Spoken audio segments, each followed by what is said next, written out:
Selamat pagi Mbak Sana. Selamat pagi semuanya. Selamat pagi Pak Rizwan. Iya, Mbak Sana kabarnya ini lagi di Maumere ya? Betul, saya lagi di Maumere. Ya, ada kegiatan apa di sana Mbak Sana? Jadi ini juga kegiatan lanjutan seperti kemarin di END. Mm-mm. Kita di Maumere sekarang juga mengantarkan kegiatan bantuan sembako dan lauk siap saji untuk Malas saya. teman-teman sektor parekraf. Oke. Dan pagi ini kita ada kegiatan gerakan bisa. Jadi gerakan bersih, indah, sehat dan aman bersama teman-teman di sektor pariwisata untuk bersih-bersih destinasi wisata. Kebetulan lokasinya di Pantai Kajuluwu. Oke. Di sana ada berapa bingkisan begitu yang dibagikan Mbak Sana?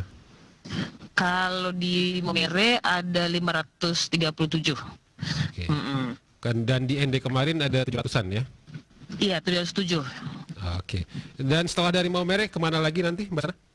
Setelah dari Momere mungkin kita akan balik lagi ke arah Labuan Bajo, tapi mungkin stop over juga di beberapa kabupaten sekaligus melihat kesiapan destinasi-destinasi di sini Oke. untuk menyambut new normal.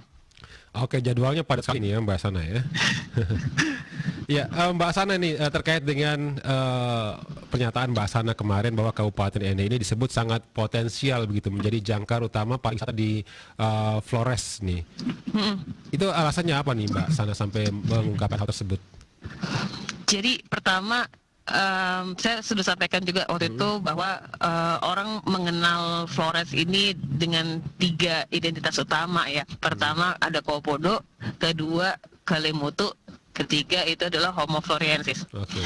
Nah, kalau kita bicara tentang Kalimutu, ini cuma ada satu-satunya di seluruh dunia. Terus kemudian posisinya pas di tengah-tengah Pulau Flores gitu ya. Jadi katakanlah kalau kita tahu tuh overland gitu kan, dia dari Labuan Bajo ke arah Momere atau Momere ke arah Labuan Bajo, mereka pasti akan bersilangan di Taman Nasional Kalimutu. Nah, jadi potensial sekali untuk bisa menjadi destinasi yang otomatis akan dikunjungi oleh dari jual jalur tersebut. Oke. Karena letaknya yang strategis begitu ya. Betul. Dan sebenarnya kalau orang sudah sampai ke Kalimutu gitu ya, misalkan dari Labuan Bajo atau dari Momere gitu ya, pengalamannya udah setengah lengkap tuh untuk kenal wisata lebih lengkap gitu di Flores.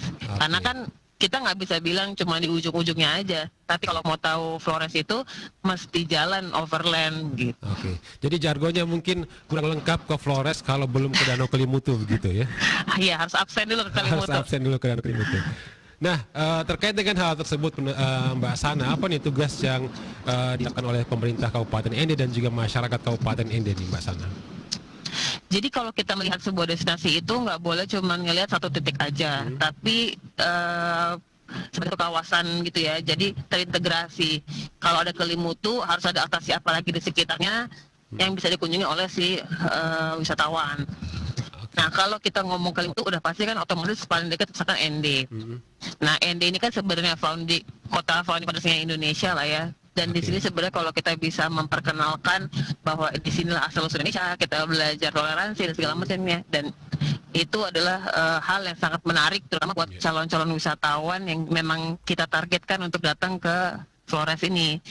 Nah, yang harus disiapkan tentunya pasti pertama kesiapan SDM-nya untuk bisa menjadi tuan rumah yang baik dan bisa menjadi tuan rumah yang menjelaskan narasi-narasi sehingga wisatawan itu merasa sangat excited sama destinasi ini. Nah, kemudian yang kedua menyiapkan narasi-narasi wisata yang ingin disampaikan. Misalkan kalau misalkan kita ngomong di Kelimutu, bagaimana membuat ekspektasi orang sebelum datang itu udah ngebayangin Kelimutu itu betapa ajaibnya, betapa mistiknya, kemudian dengan kebudayaan dan kampung adat sekitarnya itu bisa menarik. Nah itu perlu didokumentasikan dan dijadikan narasi, dan narasi ini kemudian diadaptasi oleh teman-teman pelaku operator wisata sehingga wisatawan itu terkondisikan sebelum dia datang ke lokasi. Kayak seperti itu. Nah tentunya juga yang harus disiapin adalah kesiapan amenitasnya ya, misalkan untuk yang toilet, kemudian aksesibilitas transportasi publiknya, kemudahan informasi, dan saya lihat juga kayak Kelim itu kan juga websitenya juga sangat aktif ya. Jadi itu memudahkan untuk wisatawan, terutama mancanegara gitu, untuk bisa mengenal destinasinya. Nah, tinggal untuk yang destinasi ND ini nih, gimana caranya kita memperkenalkan juga secara online sehingga bisa diakses oleh lebih banyak orang. Ya. Seperti itu. Ya, sejauh ini menurut pengamatan Mbak Sana sendiri nih sudah ada belum nih persiapan tersebut di ND, Mbak Sana? Sudah banget sih. Jadi saya pikir tinggal butuh di branding sebagai satu kesatuan utuh. Makanya kemarin kita sempat ngobrol untuk mendorong Kelimutu Geopark gitu kan, yang ruang lingkupnya dari ND sampai ke Pantai Kauka Momere. Memang itu kalau saya lihat situasi geologinya sangat menarik banget ya untuk wisatawan minat khusus gitu.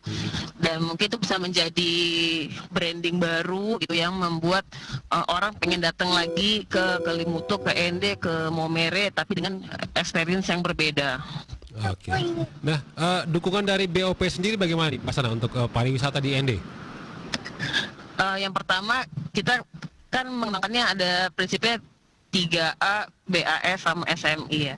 Jadi mulai dari atraksinya, penataan atraksinya, kemudian pengembangan aksesibilitasnya. Jadi apakah nanti kita lihat kemudahan slide atau transportasi publik seperti apa, biar orang bisa masuk ke sana dengan mudah.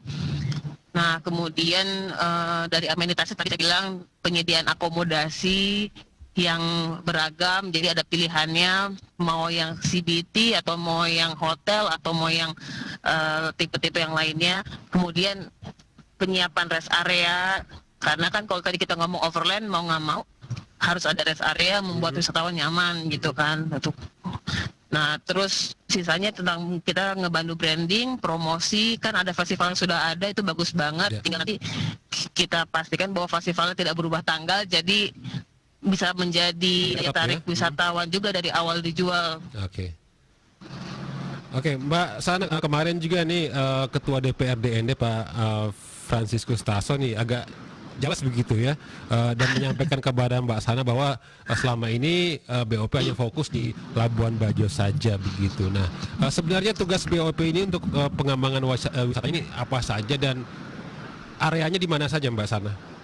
Oke, BOP ini kan punya dua fungsi ya, fungsi otorita dan fungsi koordinatif. Kalau fungsi otorita itu kita punya kawasan 400 hektar di Labuan Bajo yang akan dikelola sebagai kawasan wisata terpadu. Nah, kemudian yang fungsi kedua ini yang menarik sebenarnya, jadi fungsi koordinasi. Fungsi koordinasi ini meliputi 11 kabupaten, mulai dari Flores, Alor, Lembata, termasuk sebagian kecil di Kabupaten Bima, karena konteksnya di Cagar Biosfer Komodo. Nah, jadi dengan wilayah tersebut kita mesti mendesain pengalaman wisatawan yang nyaman, yang kelas dunia. Apalagi kan kalau untuk BOPLBF ini kita punya Taman Nasional Komodo yang warisan dunia gitu kan. Jadi itu menjadi ikonnya, dan kemudian bagaimana menjadi umpan untuk membuat wisatawan mau datang ke Flores, Alor, dan Lembata. Nah, itu kita mesti desain produk wisatanya seperti apa. Nanti perhatian khususnya nih untuk Kabupaten ND, kemudian untuk Danau Kelimutu sendiri dari BOP seperti apa, Mbak Sana? Yang jelas pertama kita akan dorong yang Kelimutu Geopark itu ya. Itu karena itu cukup panjang persiapannya. Terus kemudian yang kedua, kemarin juga sempat didiskusikan juga bagaimana kita membantu untuk mengelola terkait taman renung dan juga rumah penguasaan Bung Karno, Immaculata. Jadi benar-benar kota ND itu punya atraksi dalam kota yang menarik, sehingga orang nggak cuma numpang transit untuk naik ke Kelimutu, tapi dia spend 1 hari lagi lebih lama di ND gitu. Ada yang ditawarkan di kota juga begitu ya? Betul. Apalagi ini yang belum kelihatan adalah tentang komunitas kreatif ya. Sebenarnya komunitas kreatif anak muda di ND itu banyak banget. Tapi kita mungkin perlu wadahi dengan kreatif hub atau aktivitas yang membuat mereka bisa berpartisipasi aktif untuk si kegiatan ini. Sudah ada komunikasi dengan komunitas-komunitas kreatif di ND, Mbak Sana? Sudah, kebetulan udah 2 kali ya ketemu informal, ngobrol-ngobrol.